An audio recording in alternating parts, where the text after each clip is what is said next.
You're listening to Popcorn in Orbit, a podcast for sci-fi lovers of all galaxies, hosted by filmmakers Jeremy Major and Ian P. Causer. Hey everyone, you've got Jeremy here in Canada. I'm alongside Ian in Great Britain. Ian, how you doing? I'm great, Jay. How are you? I'm good. I'm good. All right. So a little follow-up to last week. You were saying that we've had a really good response. Is that true? Yeah, we've had a phenomenal response to the listeners' questions episode. Imagine a phenomenal response. Wow. I know. So it obviously people enjoyed it, which is great. And you know, we are nothing if not people pleasers. So we intend to do another mailbag later on in the season. We've already had a few questions come in, but please do send them in. And if it's clean and we have the answer, we will provide it. Even if it's not clean, and we'll make up an answer. Yeah. We're here to please. So we are. By all means, go onto the website, popcorninorbit.com. Yep. And there's a little form there you can fill out, submit your question. That goes straight to the producers of the show. And I'm sure people are sitting, you know how you have those like deep conversations at dinner? Yeah. I'm sure there's people like, they get in the middle of those conversations and they just stop and they're like, you know what? What would Jeremy and Ian say about this topic? Absolutely. And I don't know about you, I get a lot of phone calls during dinner with people asking that. So if they could do it through this forum instead, it would mean I could eat my dinner. The only questions I get over the phone during dinner are, would you like your ducts cleaned? Would you like your ducts? Do you get those? Would you like your ducts? D-U-C-T. Ducts. Oh. Yeah. Right. No, I don't get that question either. Is that a common like telemarketing thing in the UK? Ducts? No. No? Okay. No. Some reason, we get like, yeah. What's a common telemarketing thing over here? It's usually something have you been in an accident? That's what I get a lot. Yeah. For PPI, personal claims and all that. Ambulance chasing lawyers, basically. Have you been in an accident recently? Very British, that is, isn't it? It's not even a happy subject. Nah, people just want to clean our ducts. Okay. Is that like guttering? Is that maybe the gutters too, actually. But the ducts are like from your furnace. It's like the pipes through your house that run the air. Right? Oh, okay. I guess they get dusty. Who knew? Yeah, they must do. You got to get those clean. But the one in Die Hard was very clean. You know, and John McClane's climbing through it. Yeah. That was pristine. It was exceptional. We don't really have ducts here because we don't have central air or air conditioning or stuff like that. So yeah, we love ducts. You've got the space for ducks. We don't really have the space. Okay. All right. Let's get on with our topic today. What sort of question do you think that has inspired to be sent in to us? It's not going to be a sci-fi question, is it? No, it's not. But also, we want to mention that you can now follow our new Instagram channel. Yeah. And YouTube. We're expanding. We are. We're taking over the world slowly but surely. Taking over the world, yeah. But yeah, we've been putting up a little bit of video on YouTube. Yes, if you can watch them and listen to them, smash the like button. Is that a thing? It is. You ever have that experience where there's somebody you listened to on the radio for like years and then you met them in person and you were like, that's what they look like? I know. It's so weird. It is. And that's how it will be with us. It'd be like, those guys look really weird. I like to point out to people that I'm a handsome man because it's not obvious. Right. So power of suggestion. Yeah, you have to tell them you're handsome. And then half of them might fall for it. Well, speaking of handsome, today's episode is about happy endings. It is, yeah. Because we've done a previous episode on our favorite openings. See, everything sounds dirty now, doesn't it? You know what I mean? Tell you, this season 3 has been, it's a whole different show. It's very raw. Yeah, it's like the pod itself has reached puberty, isn't it? I suppose there's something to that. Yeah, 32 episodes in. Yeah. Now, we did our favorite movie openings in the previous season, and we didn't get around to talking about the endings of films that we love. Which is so important. Yeah, maybe disappointed. It's if there's one thing that comes after a great opening, it's got to be a great ending. It's funny, Act 2 isn't too difficult to navigate. But Acts 3 and 1 are the key ones, aren't they? They are. I mean, I always felt like Act 2, like from a writing point of view, is the hardest. Isn't that the convention? I would suggest it is if you don't know where you're going. Right. Okay. I actually think from the perspective of trying to sell your script, I think Act 1 is the toughest. Act 3 is the second toughest. And Act 2 would be the easier. I see what you're saying. Yeah. Okay. Maybe that's just me. I get less notes on Act 2 than I get for the other two. So Sure. I assume. The beginning and the ending are probably the most memorable parts of a story. And how you leave someone is so important. Just as I was going through this, I was thinking about the different kind of types of endings there are in a sense. And this is, not, definitive by any means, but there's like the twist, the reveal kind of thing. There's the cliffhanger. Yeah. There's kind of the more like start again sort of ending, the like cyclical. Okay, yeah. Do you know what I mean? Yeah, I do. And then there's that kind of more ambiguous type ending. Yeah. You don't quite know which way it goes. I like an ambiguous ending. Do you like an ambiguous ending? I do. Does any part of you, even though you like them, and I do like them, does any part of you feel like sometimes it's just lazy writing? No, I hadn't thought that actually. Okay. But I think you still have to satisfy the audience, probably at the climax, and then what you do next. Okay. There's no other word for that part. Finish. The high point of the film. Okay, yeah. Fair enough. Sorry, Jay. You still have to satisfy them, and then you can leave them with some ambiguity, perhaps. Okay, so satisfy them at the climax, and then you can add ambiguity. Okay. I don't know how we're going to get through this episode. It's when you get into that headspace, that's the problem. I know. Okay. But I do think it's possible that you have bad ambiguous endings, and that is when the writing, they're painting themselves into a corner, maybe. Yeah. And they're like, you know what? Let's just try out really smart here and get out by making it ambiguous. I know what you're saying. Yeah. The good ones, you're absolutely right. It's intentionally ambiguous and it's satisfyingly ambiguous. Yeah. But I have seen some films where the ambiguous endings, like they just didn't know where to go next. Yeah. Or they run out of budget. Cut. I think there's some of that. Yeah. Yeah. All right. So shall we get into it? Yeah. Okay. Couple rules for this. Are there a couple rules? Oh, sorry. I didn't realize it was a question. The rules are that no, there aren't any rules. Okay. So there's no real rules on the favourites, our favourite endings. The disappointing ending, though, I feel like it had to be a good film. Right. Because if it's a bad film with a bad ending, that's still not a disappointment because at least it's ended. Yes.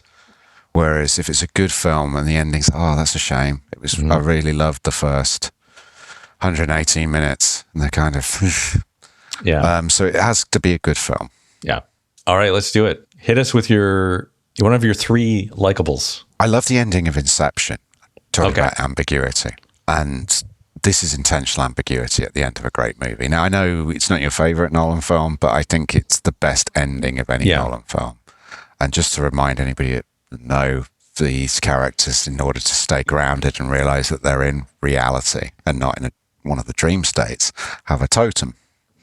Something that only they know, that can't be played with or fiddled with. And it's their way of realizing that they are in the real world. And Leonardo DiCaprio's character's totem is a little top that he spins. Yeah. Nobody else knows the weight of it. Nobody else, so, and the very last scene is him spinning the top in what we all presume to be the real world. And then Nolan jump cuts to black before we know if the top stops spinning or not. So we don't know if Leo is safe and sound in the real world or he has lost his mind and he's drifted down into the depths. And that is intentionally ambiguous, and it's a brilliant ending. So what do you think it is? I think I never came to a conclusion. So if I said one now, it'd just be a conceit for me just to pick one or the other. So I genuinely don't know, and I love the fact I don't know. I remember when Bob Monroe was on and we were talking about the movie that we worked with, All Is Lost. Robert Redford, and right at the end of the scene, as we presume he's drowning, this arm comes down into the ocean and pulls Yeah. Robert Redford's character. And I don't know if you remember, I asked him, Yes, yeah. you know, is that the hand of God? Is that somebody literally rescuing him in the real world? And Bob very amusingly said it was a production assistant, which I love. It was a great answer. So I would usually like to come up to my own conclusion, and for all his lost, I assumed it was like the hand of God pulling him. Yeah. But on Inception, I've genuinely never gone, oh, one way or the other. I just love that. Yeah. You don't need to know. I don't need to know. Yeah. Yeah, that's really interesting. What about you, Jay? Okay, so let me, I'm going to start off big here. The master of the twist ending, M. Night Shyamalan. Okay. I loved the ending of The Village. Okie dokie. And as you know, I had a bit of a mixed relationship with this movie, but I think the ending is brilliant in this, and I did not see it coming at all. Nor did I. I absolutely adore it. To the point where it was on my list, and I'm glad I've got a sub.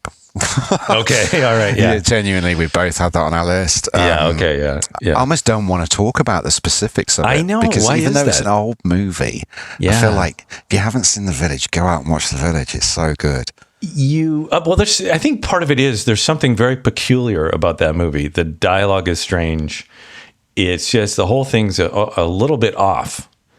And even the creatures never quite feel that real or something. Yeah. So you kind of need that big twist ending to make everything okay. Yeah. To make all the peculiarities of the film work. Yeah. And I think the way he reveals it just like catches you so off guard. Yeah.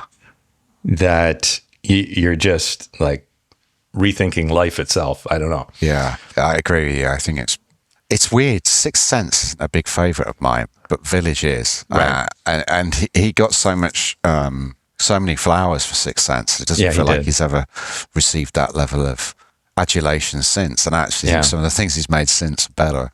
And The Village is top of my list on that one. Yeah. All right. What else you got there? There Will Be Blood. Have you seen this movie? No, actually. No, it's Daniel Day-Lewis, Paul Dano, genius filmmaker, Paul Thomas Anderson. And it's based on the novel Oil. So based on... And Daniel Day-Lewis's character is a self-made oil man around the turn of the century. And he has this unusual relationship with Paul Dano's character. And you're never quite sure if Paul Dano's character is a con artist or he genuinely has a twin brother who's a reverend and a preacher.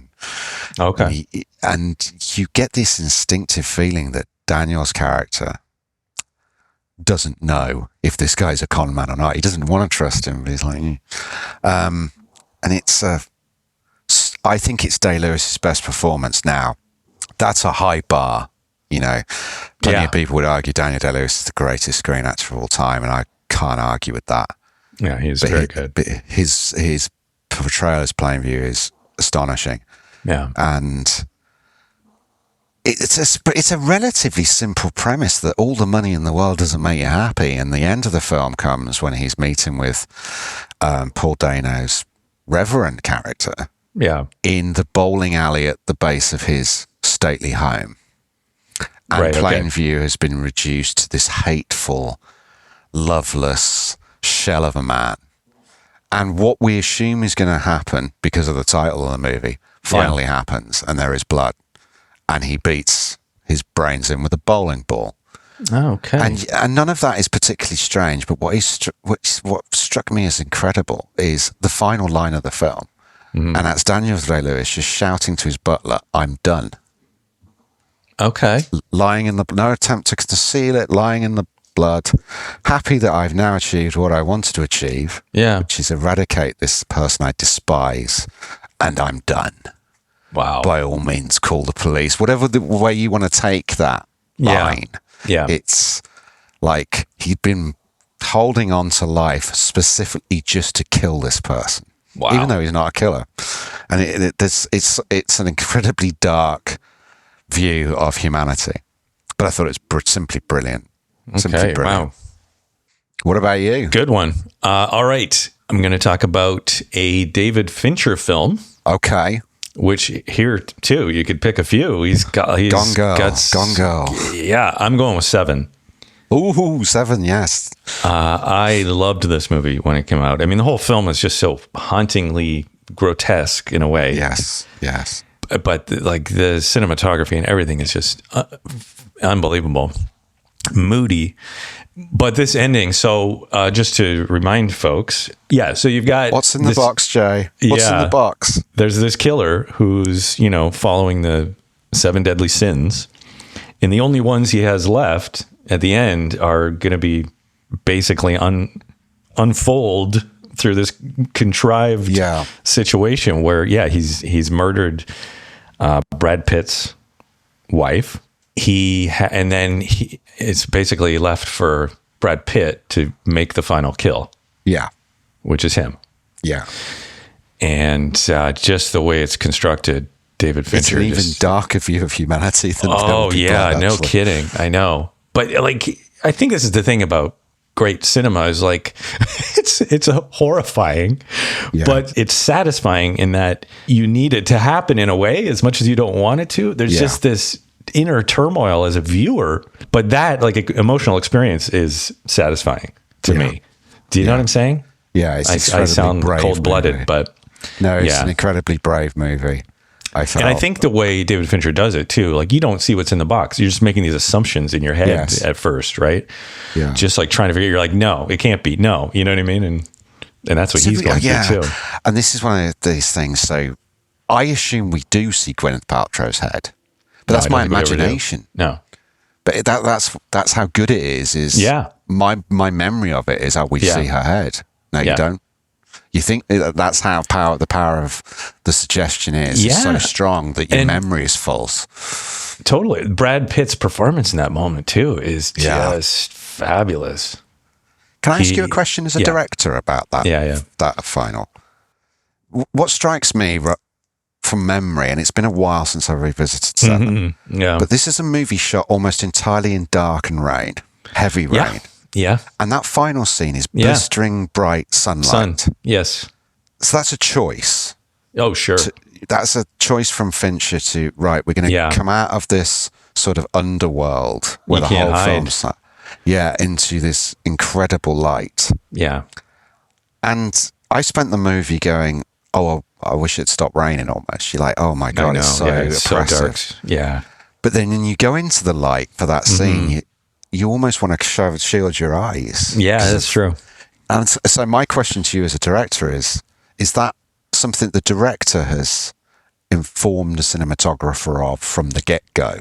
You're getting real specific here. Yeah, I am, yeah. Or is this something that might have even been in the script? I'm guessing it was in the script, sure. Yeah. Sure. Yeah. Yeah.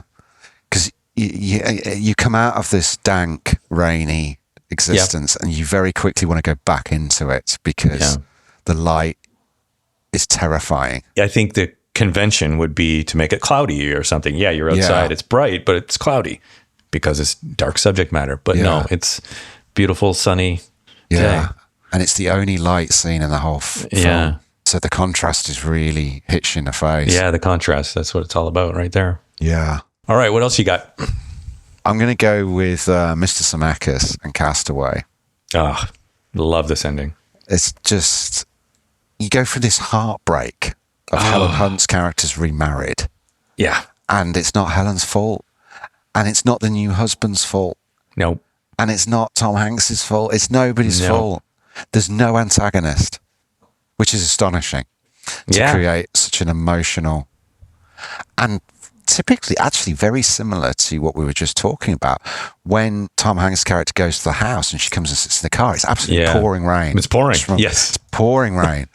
And she's saying, I still love you, but you know, and then you flick to him going to deliver this parcel, which is, and he can't find, you know, with the wings on it. And that's bright sunshine. Yeah, and bright sunshine. I think with Zemeckis, he's indicating hope for a future, you know.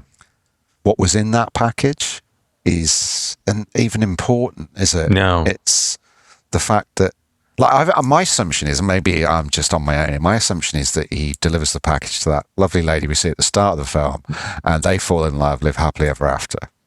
But is that the Spielberg fan in me putting something on Zemeckis that isn't there, or is that what Zemeckis was intending, do you think? Oh, I think so. That's what I that's what you concluded took too. from it. Yeah. Yeah.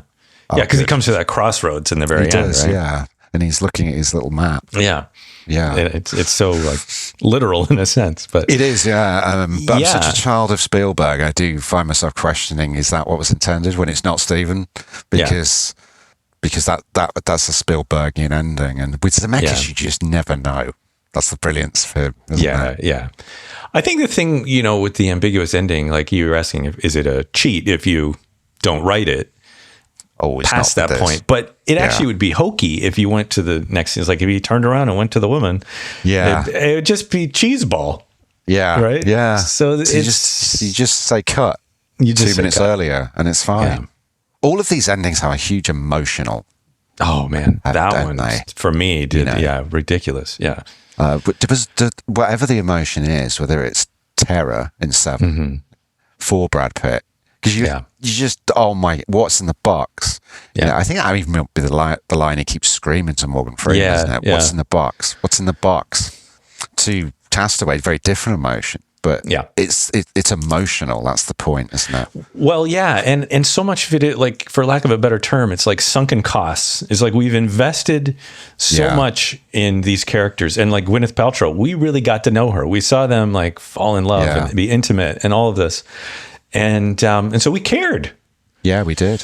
And with Tom Hanks, we like watched him go on this journey, and like the only thing that kept him alive was this hope that he was going to get back to Helen Hunt. Yeah. And we saw how great they were in the beginning. So it just kills us when he can't be with it's her. brutal. Yeah. Another hokey wit would have been that her new husband was a dick. Do you know what I mean? Yeah. Is a letter writer would have made him out to be a real dick. I know. And she leaves him for Tom. Yeah. But they didn't. And they made him just this poor, awkward chap who doesn't know what to do. And, doesn't know what to do. Yeah. has the sort of decency to give them space. Yeah. So you don't even feel anything negative to the man that's married her. Yeah. Yeah. You can't be upset with anyone, really. No, there's nobody to blame. It's just a crappy situation. Yeah. But Which there's is very hope. human. There's There is always hope. There's always hope. What else you got? Yeah. So my last one here is It's a Wonderful Life. Oh, yeah. This is a movie I didn't see as a kid or anything. I didn't see it until I was, I don't know, well into my adulthood. And it was playing at a repertory theater. My sister and I went because we were like, we've never seen this. We didn't grow up with this movie. A lot of people did as a tradition. And I think this is a good example of sunken costs. Like, it's a long movie. Yeah. You end up really getting invested in these people. And you feel the pain of the journey, right? And you want everything to be okay for George Bailey. And so in the end, when things turn around and people are coming in with the money and George wants to be better, and it really hits you. It really does. And I remember feeling emotional that first time I saw it. It's just a perfect Christmas movie ending. It's the Christmas movie. Yeah. If you can get through the little girl going, every time a bell rings. That's very 50s, isn't it? It was a very 1950s delivery style from child acting there. She's still great, though. Yeah. But she's no Haley Joel Osment in AI. Let's be honest. No. I completely understand where you're coming from there. Yeah. It's and what's just struck me, just all the films we've mentioned here, let me just say the names involved. Okay. There might be something to this, there might not. Okay, yeah. Jimmy Stewart. Yeah. Tom Hanks. Yes. Leonardo DiCaprio. Oh, wow, yeah. Daniel Day-Lewis. Yeah. These are like Brad Pitt. These are like the mega stars. There's a reason. There's a reason. Yeah. They can deliver. Yeah. I could make a cheesy joke about FedEx Tom in Castaway delivering, but I'm not going to go there. I got too much class. But yeah, they just feel like this. You need that truly great megastar to sort of see it home. Yeah, it's so true, isn't it? Yeah. Okay, so let's talk about Our most disappointing endings. Yeah, so it's got to be a good movie. Mm-hmm. Otherwise, you'd just be happy it's over. Yeah. So, do you want me to go first? Yeah, let's hear it. Yeah, this makes me a little uncomfortable because it's night, and we both love night. Oh, okay. And I love this movie, and the movie's Signs. Oh. And I don't mind the fact that it's so contrived that we've got Joaquin Phoenix just swinging. Yeah. I don't mind any of it, except for the fact that I have this problem when I first saw it. And that is, why would an intelligent alien race that can be killed by water go to a planet that's 70% water? This is a problem. And I like the movie, but that was just my overriding thing at the end was like, what? Water? Are you kidding? on Earth? And I just feel like I actually love the it's definitely his most contrived movie, I think. But I don't mind the fact that it's contrived from what his wife's dying was saying to him with the car on top of her and Joaquin Phoenix's character. I don't mind all of that. Don't love the fact they kill German Shepherds in it, but that's just me. Because I'm a German Shepherd guy. But that just felt, why would they come to Earth? We like 75% water. Yeah. It'd be like you and me saying, like, let's go and invade that fire planet. And it's 75% just balls of fire. True. But we'll avoid that bit. Yeah. You wouldn't do it. There are only so many planets that are inhabitable. Okay. I love when he plants all those seeds. It's like a puzzle. Yeah. And the last piece doesn't come in until the very end. And I feel like he kind of does that like in a few movies. For example, Lady in the Water. You ever see that? Yes. Yeah, I did. Yeah. Interesting film. I don't think it was sort of well regarded, but I enjoyed it. I thought it was fantastic. Yeah. And it kind of has that like, that ending that sort of pulls everything together. Yeah. I think Bryce Dallas Howard in her 2 appearances for Night shows an incredible actress. Yeah, she's awesome. Yeah. And I almost feel like, and it's not negative to Bryce, but when I see her like in a Jurassic World film, I'm like, don't do that. Go back and do some really cool, non-generic mom stuff. Yeah. Because you've really got the chops. Really got the chops. She does. To play a water nymph as effectively as she does. Yeah. Is just astonishing in Lady in the Water. And then her role in The Village is pivotal. It's the key to the whole thing. Yeah. Is you believing in this guy. And actually, if you think about what we were just saying about superstars, Jimmy Stewart, she's the one from that film. It's Bryce Dallas Howard's name should be on that list with those other people. Would you agree Lady in the Water is like his small movie? Like he I know what you're saying. He wants to make a small movie, which isn't him. And I think he did it really well. And it's weird, but not in a bad way. It's weird in a good way. Yeah, so I like it. It's like Unbreakable. I like Unbreakable as well. That's a very clever idea. Yep. There's a lot of ideas in play, but I just wish it wasn't that water thing in Signs. Water thing. It's a kind of like, the way I look at it, it's kind of like, could you imagine if you could just unplug the Terminator? It's going to be a bit of a disappointing ending. And that feels like that's the equivalency. Well, if we just take the battery out the back of him, he'll just shut down. True. What about you? Which ending did you find disappointing? My mind immediately went to Jurassic Park 3 here. I actually enjoyed most of the movie. The first Jurassic Park 3, which one's that? Is it just called 3? Yeah, it's just called 3. Okay. They didn't try at all. Because 2 was The Lost World, right? 2 is The Lost World. And it's just 3. And it's just 3. Okay. And it goes along not bad. Great cast. Sam Neill came back, Yeah. And then the movie clocks in, by the way, at I think 92 minutes. Okay. And at minute 90, you're like, all right, we're heading into the final battle piece, climax of this film. But no, it ends. The final scene in the film is not a moment of any grandeur. It's more of a moment of tension, of light tension, and then it's over. Like they ran out of money. Almost. I've heard rumors that there was never a script for this film. That's always a good sign. And they just had to kind of wrap it up, and it shows. Yeah. Joe Johnston directed it, who's ILM. I know. One of the original ILM guys. Yeah. I remember it now because Taya Leone's in it, and I'm a big fan of Taya Leone. Yeah, she's great. William H. Macy. They're great in it. But you're right, it almost...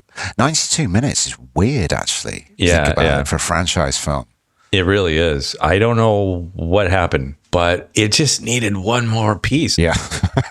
But I found the rest of it pretty enjoyable. So that was a big disappointment. So you preferred the first 80 minutes of that to Jurassic World, Lost World? Yeah, I did. Yeah, you did. Yeah, I did. And I think it was partly because it was back on the island and whatever else. Yeah. And I think by this point, my anger around Lost World had settled. So I was... Has it really? Oh, that's good to know. I wasn't sure if it even had now. Not entirely, but I think my expectations had changed. Okay, so going into the third one, it was like, this could be a total disaster. And I was slightly delighted until the ending. That's a weird one, though. There just isn't an ending. I'm trying to think of another example of a film, a big budget film where they just didn't put an ending in. Yeah. So here's what happens. They're sitting there in this circle. There's raptors coming from every direction. All they want are their eggs. So they offer up the eggs, and the raptors seem satisfied. Okay. They have, those smiles on their faces. Yeah, I have a problem with that. And then there's the sound of a helicopter, immediately in that moment. Oh, there's a helicopter. And then the credits roll. And you're like, what? What? Yeah, that's definitely a budgetary, let's rush and finish. I'm not a paleontologist, but I'd imagine a raptor would be very similar to a modern day reptile in terms of its size of brain and instinct. Yeah. So I can't imagine they'd be willing to barter rather than just ripping them apart. And I don't know if bartering is part of their...